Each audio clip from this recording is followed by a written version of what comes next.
When a donation offer is received, our collections team would first check if the materials meet our collection focus. We will arrange a visit to the donor's place to view the collections, especially if they are in physical formats. Hi, I'm Shuan and you are watching The Library Report, where we unravel hidden stories and meet characters from within and beyond our libraries and archives. In today's episode, we'll be talking to someone from the donor engagement team whose daily work contributes to the diversity of the collection at the National Library.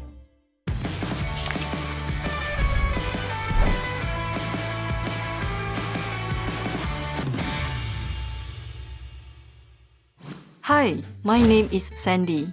I'm a manager with the National Library's donor engagement team, focusing on Chinese materials donations. As a donor engagement manager, my role is to engage with donors and manage the receipt of donations to the National Library Board. This requires us to be involved from the beginning to the end of the donation process, which includes responding to the donation offer, ranging from the evaluation, documentation, and collection of materials, as well as the post-donation work such as tracking and processing the materials. I'm here to answer some of your questions. Let's begin. How did you come to join the donors team?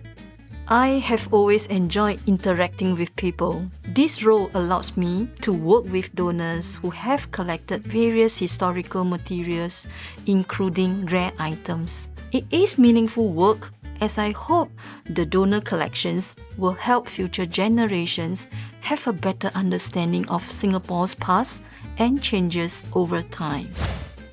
How does the team find donors? Broadly, there are two groups of donors. Those in the first group were identified based on our collecting focus, which presently include the arts, architectural, business, social and community history.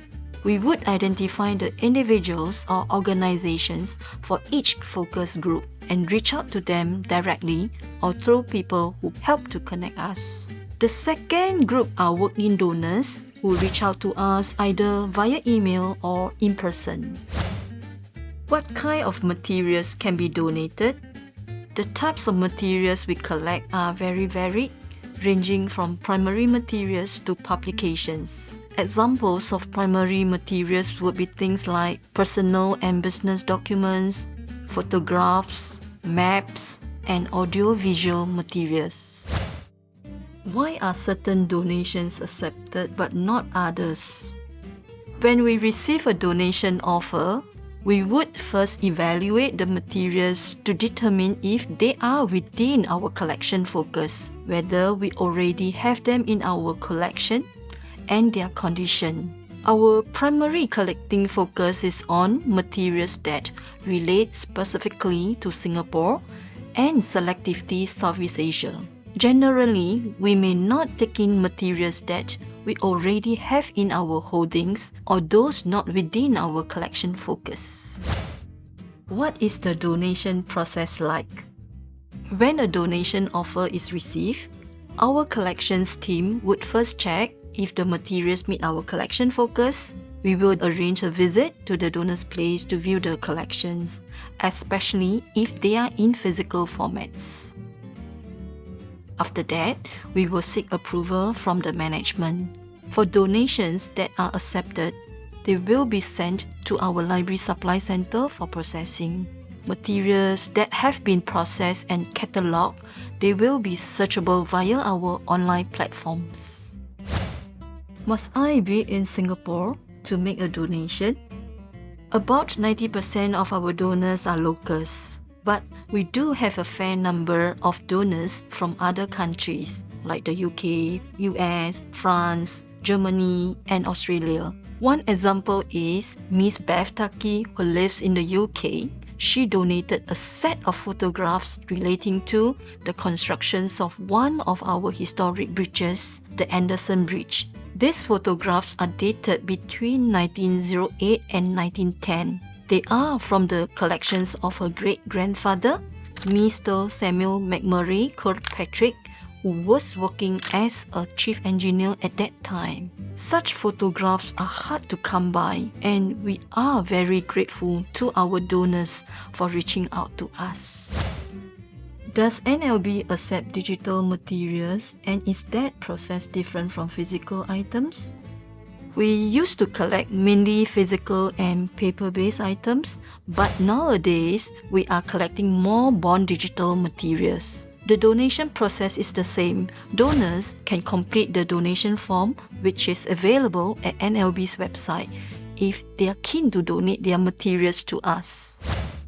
What is the biggest challenge in your job? I would say managing multiple donations at the same time, especially larger donations of primary materials. You need to work within a set timeline, stay focused and calm, and pay attention to the details. Was there a donation that caught your eye? Working on Mr. Lim Xiaobin's rich collection was an eye-opening experience for me. Mr. Lim is a researcher and collector of World War II and Japanese wartime documents. Since 2016, Mr. Lim has donated close to 1,500 items comprising documents, letters, maps, postcards, and publications in the Japanese language. Recently, he donated a rare Japanese newspaper, the Nanyo Nichi Shimbun, which was published on 23 December 1920. What really caught my eye were the many advertisements of Japanese businesses offering different types of products and services in Singapore during that time. Is there anything interesting that you have come across in your work? Yes, definitely. There were many interesting collections that I had the opportunity to work on. One example was a set of Chinese calendars in single-page format, printed as early as 1880. They were collected over several years by Mr. Chu Ah Wang and Mr. Ng Seng Chai. Here are some examples of the calendars which were used as publicity tools by the local businesses. If you look closely, you will spot among them familiar and established brands such as OCBC Bank, New Hip Sing Canning and Sauce Factory, and Taihua Food Manufacturing Company. They were in operations back then and still around today. I can still remember how excited I was when I first received these calendars. How can someone access donated materials? Researchers and members of the public can access the materials on site at the National Library. Materials in digital formats can be found on our online platforms such as BookSG, PictureSG, MusicSG, and Nora. We also display a selection of donations received in the Donors Gallery, which is located at level 10 of the National Library building. That's all for our questions today. Thank you for watching this episode of the Library Report. If you enjoyed this video, give it a like and comment down below other roles at NLB that you would like to see next time. Do subscribe to the channel and click on the notification bell to get notified the next time when we upload a video.